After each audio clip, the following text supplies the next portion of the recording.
Olá! O futebol é mais que um simples esporte no Brasil. É uma paixão nacional que move multidões. Para muitos, ele também é uma forma de superação, identidade e, em alguns casos, até mesmo uma oportunidade de vida.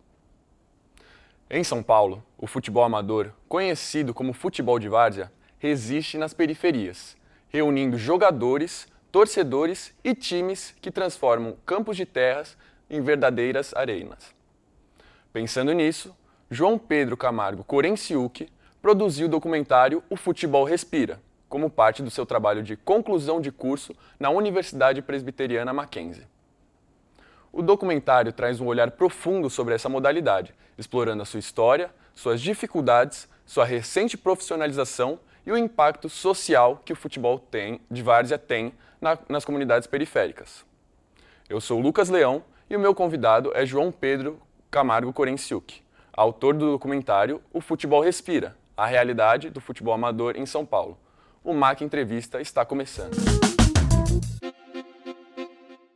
Lucas, muito obrigado pelo convite. É muito bom ter esse espaço para falar um pouco de um tema que é muito caro para mim e para quem pratica o futebol de várzea, para quem permeia o futebol de várzea. Então é muito caro para mim estar aqui. Muito obrigado pelo convite. Obrigado a você, João. O prazer é todo nosso.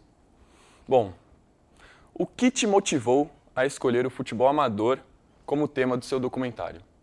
Bom, vamos lá. Eu sempre consumi futebol, sempre pratiquei futebol. Porém, o futebol de várzea, ele entrou na minha vida de maneira geográfica, ou seja, eu sempre estive muito próximo, mas socialmente distante, entende? Então, quando eu pude abordar esse tema no TCC, foi um redescobrimento do que era realmente futebol, de poder voltar para a essência e entender o que era praticado ali, e a importância daquele futebol nas comunidades, no entorno do campo. Então, foi um redescobrimento do esporte que eu tanto amo e que pude aprender tanto sobre, né? Acho que não só você, todos nós jornalistas conhecemos alguém que é da bancada da bola, né? Sim, sim. Para você, como foi o processo de pesquisa para entender melhor a realidade do futebol de várzea em São Paulo? Certo, vamos lá. Eu comecei buscando alguns artigos. É um tema que ele já é debatido, porém de maneira um pouco impessoal. Então, eu busquei alguns artigos que abordavam o início do futebol de várzea, como ele se proliferou mesmo em São Paulo. Então, busquei alguns artigos científicos que deram um norte para poder começar esse trabalho e poder produzir esse documentário. Sim. E durante as gravações, qual foi o maior desafio para você? Cara, o maior desafio, eu creio que foi entender o espaço e respeitar o espaço. Porque a câmera ela é muito poderosa e eu não queria chegar com uma visão que pudesse deixar de fora a essência, sabe? Com uma visão talvez até meio elitista, talvez até diminuindo o que estava acontecendo ali. Então, foi colocar a minha visão sem contrapor nenhum ponto dele, sem diminuir ninguém que estava naquele ambiente, sabe? Chegar com respeito, entendendo onde eu estava pisando, sabe? Realmente mostrar a essência do futebol de várzea. E além dessa, você teve algumas outras dificuldades para conseguir entrevistas, principalmente com os personagens do documentário, porque como você mesmo falou, não é algo muito fácil de se acessar, e ainda mais a gente que tem esse nível, a classe superior. Eu diria que a dificuldade de acesso era mais por falta de conhecer as pessoas mesmo. Eu tive que estar ali no meio para buscar meus convidados, meus entrevistados, entende? Então, eu só consegui entrevistados quando eu realmente comecei a participar dos jogos, estar ativamente ali, ter contato com os jogadores, com a torcida, com os técnicos, e aí sim eu consegui ter mais um norte e encontrar pessoas que puderam contribuir para o meu documentário. E, João, o que mais te surpreendeu na rotina dos jogadores que você conheceu, ou pode até mesmo falar dos torcedores que você entrevistou, de quem participava ali do meio? Vamos lá. O que me surpreendeu muito foi o entorno do jogo em si, a rotina do pré-jogo, eu diria. Tem muita gente que vive do sustento da várzea através de vender um espetinho ali antes do jogo, de vender uma cerveja. Então muita gente ganha a vida através da várzea, não simplesmente só jogando, mas sim no comércio ali, na venda de camisas até. Então esse mercado que permeia a várzea foi algo que me surpreendeu bastante, que eu não tinha conhecimento nenhum sobre. E foi muito interessante ver como a várzea sustenta tantas famílias. Ela tem um impacto gigante na periferia e foi algo que eu não conhecia e fiquei muito surpreso em poder me conectar e conhecer isso. Você vê a comunidade toda em volta do campo, domingão, os caras queimando uma carne, você consegue fortalecer o comércio local, porque o cara que fica ali na beira do campo, o cara já arma a barraquinha dele, já vende a coca, já vende a cerveja, o time que ganha, o pessoal da diretoria já chega e fortalece com cerveja para todo mundo. E aí você evita de deixar a rapaziada, por exemplo, num dia de domingo, à toa, né, mano? É realmente uma cultura. Acho que todos nós aqui, a gente não vai fazer ideia realmente até vivenciar como você fez. E quais outros aspectos do futebol de várzea? Você comentou até mesmo no início da entrevista, você acha que a grande mídia nunca se aprofundou, nunca teve um olhar mais preciso, mais inteiramente dedicado só para o futebol de várzea, para realmente expor esses detalhes que você trouxe para a gente? Certo, eu acho que hoje em dia quem consome a várzea acessa muito mais pelas redes sociais e pelo YouTube. E a grande mídia ela peca em alguns aspectos. No meu olhar principal é nessa questão de não entender a várzea realmente como ela é, sabe? Aplicando alguns filtros, algumas visões que acabam inferiorizando as pessoas que estão ali, com um olhar realmente de preconceito. Isso acaba afetando o esporte e afeta quem quer consumir o futebol de várzea. Então esse olhar elitista e que diminui os participantes atrapalha muito a várzea ser realmente consumida da maneira que ela deve ser consumida. João, nossa conversa está muito boa, a gente só vai para um rápido intervalo. O MAC Entrevista volta já.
João, você percebeu um senso de comunidade forte entre a relação jogador e torcida lá dentro do futebol de várzea?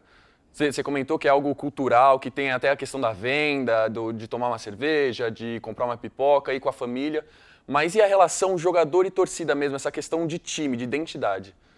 Cara, tem duas linhas interessantes ali. Tem alguns jogadores que jogam por vários times. Então, eles jogam uma temporada num time e na outra já estão em outro. Então, é meio volátil essa questão, torcida-jogador. Porém, quando alguns jogadores realmente têm identidade com a torcida, é emocionante, bem bacana de ver. Eu tenho um caso de um jogador que estava no mesmo time há 10 anos. Eu pude conversar um pouquinho por ele. E aí, no último jogo dele, a torcida fez um mosaico para ele. Então, foi muito próximo do futebol profissional, né? E é muito interessante ver um cara que não é profissional ter esse carinho com a torcida. Então, foi algo que me marcou bastante de ver que existe sim esse carinho. Torcedor, atleta, jogador, torcida. Então é muito legal ver essas duas linhas. E talvez seja ainda melhor porque é uma relação de ídolo, mas ele está bem próximo, né? Claro, claro. E como foi o processo de edição e montagem do documentário? Teve alguma cena que você queria ter colocado, mas não conseguiu? Ou até mesmo uma cena que você não achou que você colocaria na edição final, mas acabou indo pelo conjunto de toda a obra? As partes no vestiário foram as que mais me marcaram. A gente podia estar bem próximo ali e ver como eles estavam motivados a jogar. sabe? É muito interessante ver como os jogadores levam cada jogo como se fosse o último da vida deles. É realmente muito emocionante ver isso. Então, as cenas que eu gravei no vestiário foi a que mais me marcou, sabe?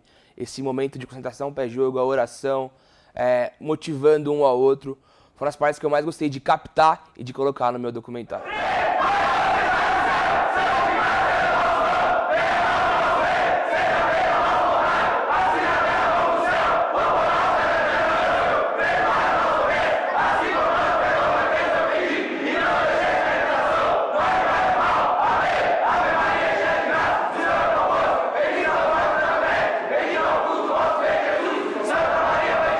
Você falou essa questão, eles têm essa identidade muito forte, essa união muito forte, e lá tem várias famílias envolvidas, né, dentro dos clubes. Como você chegou a ter esse olhar mais detalhado em relação à instituição do clube? Como que foi? Muitos times começam com famílias mesmo. Então, algumas famílias se unem ali para fazer o futebol do bairro e aí vai escalonando até tornar algo mais sério, mais profissional. Mas os times que eu pude encontrar e conversar eram muito cheios de famílias na sua frente. Então, a torcida tinha muita família, a comissão era, às vezes, o tio, o primo, o pai, tudo na mesma comissão técnica. Então, é legal ver que tem famílias que vivem a várzea por completo. Então, às vezes, não é o Corinthians, o Palmeiras, o São Paulo que vão ser debatidos na mesa de jantar, de almoço, mas sim os times da várzea, sabe? Eles ocuparam esse lugar um pouquinho na casa das famílias que participam da várzea. Então é muito legal ver esse espaço que a várzea ocupou, chegou, e como eles têm um carinho pelos times e por tudo que permeia ali o futebol de várzea. O seu documentário, ele mostra a profissionalização do futebol amador. Você ainda acredita que isso pode pode mudar a estrutura desse nicho do esporte aqui no Brasil? Porque a gente raramente vê isso em outros países, é algo, acho que, bem característico nosso, até por ser o país do futebol, ter toda essa cultura no país como um todo, mas ter essas divisões de cultura, ter algo...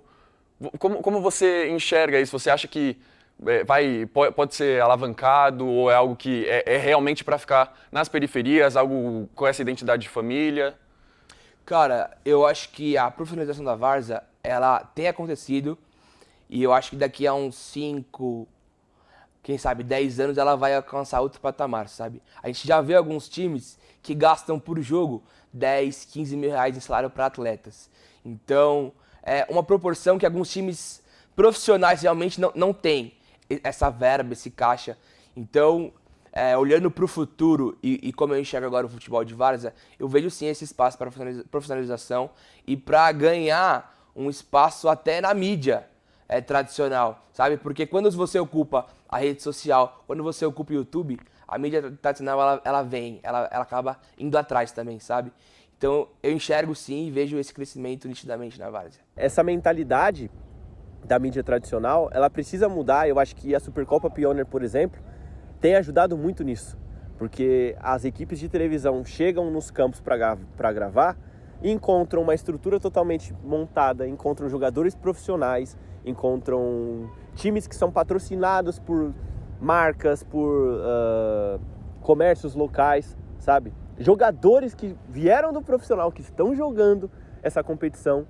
Então, cara, não tem nada de várzea nisso. Você acabou comentando mais ou menos o salário dos jogadores, quanto os clubes pagam.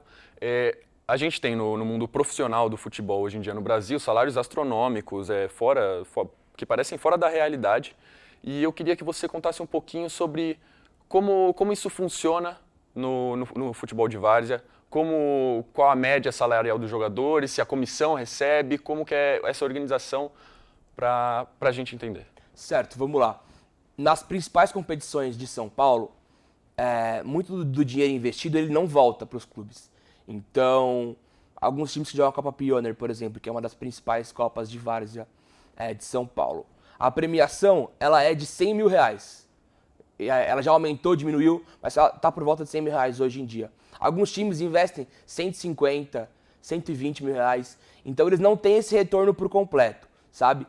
Mas vai muito além desse retorno. Alguns times, eles estão pela paixão mesmo, eles estão por essa vontade de competir, de ganhar e de trazer um título para a quebrada deles. Então, por isso que eu enxergo a profissionalização como um lugar de talvez começar a lucrar um pouco com a várzea, sabe? Muitos jogadores eles têm que jogar em 3, 4 times para realmente ter uma renda suficiente para bancar uma casa ali. Mas se a gente for enxergar no futuro, eu creio que esse lugar vai ser diferente. O cara não vai precisar jogar em 5 times para ter uma renda boa, sabe? O time vai conseguir bancar um salário mensal bom para ele participar, para ele se destacar pelo time. Então eu creio nesse futuro, assim. Isso sem contar que agora ex-jogadores profissionais, como o próprio Christian, ex-jogador do Corinthians, Jailson, ex-jogador do Palmeiras, eles estão voltando a atuar nesses campeonatos de futebol de várzea, porque, querendo ou não, é o lar deles, é onde eles cresceram, então eles têm também essa identificação, apesar de terem atuado no mundo profissional. E qual foi a cena de todo o documentário mais marcante para você? Ao longo das gravações, no geral, um depoimento, uma entrevista, ou até mesmo você falou ali no vestiário, esse calor do momento que você sentiu, qual que mais te marcou? Cara, eu entrevistei o presidente do Boca do Pânico, né, que é um time de Jandira. E eles conseguiram acesso para a Série A, eles estavam na Série B, e foram para a Série A do Campeonato Estadual de Jandira ali, de várzea. E ele deu um depoimento muito emocionante, dizendo que ele tinha perdido um amigo e era para ele esse título, sabe? Então, você vê como a várzea ocupa até esse espaço realmente de conforto, de celebração, do luto e de vencer barreiras e dedicar aquilo para um amigo que ele perdeu.